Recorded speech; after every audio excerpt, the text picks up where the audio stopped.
काल रात्री खूप कंटाळा आला होता म्हणून भांडे घासायचे तसेच ठेवले होते. मग म्हणलं चला आता भांडे घासून घेऊया. बेसिंगमध्ये तर भांडे घासणं काही शक्य नव्हतं. मग काय उठल्या उठल्या आज सकाळ सकाळ सगळे भांडेच घासायला घेतले. मग काय आंघोळ वगैरे म्हणलं परत करून घेऊया, घरातली कामच करून घेऊया आधी. मग सगळं किचन वगैरे क्लीन केलं. परीची तब्येत ठीक नसल्यामुळं परी खूप चिडचिडपणा करत असते. मग काय एवढे सगळे कामं करता करता म्हणलं तुम्हाला एक गोष्ट सांगावी. आपण जर व्हिडिओ वगैरे करत असेल, काही लोकांना फक्त नावं ठेवता येतं, त्यांना काय माहिती ह्याच्या मागं पण किती मेहनत आहे. व्हिडिओ एडिट करायचं, शूट करायचं, त्यांना फक्त नावं ठेवता येत असतात. अशा लोकांकडे दुर्लक्ष करा.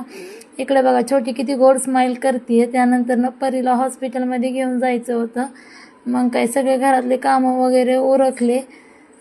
कामं वगैरे झाल्यानंतर म्हणलं चला जरा निवांत बसावं. काही निवांत बसणं होतं का, कामावर कामं वाढतच असतात. काही लोकांना नावं ठेवण्याशिवाय काही कामं नसतं. मग काही आंघोळ वगैरे केली, मस्तपैकी आवरून घेतलं. त्यानंतर म्हणलं जरा बाहेर जावं. तर काय परीची तब्येत ठीक नसल्यामुळं बाहेर जाणं काय मला झालंच नाही. आणि जे छोटीला गोष्टी घेतल्या ते परीला हमेशा आवडत असतात. हे बघा परीच खेळत होती तिच्या खेळण्यासोबत. त्यानंतर काही छोटीला जरा खिचडी भात केला आणि परीला दूध प्यायचं होतं म्हणून दूध गरम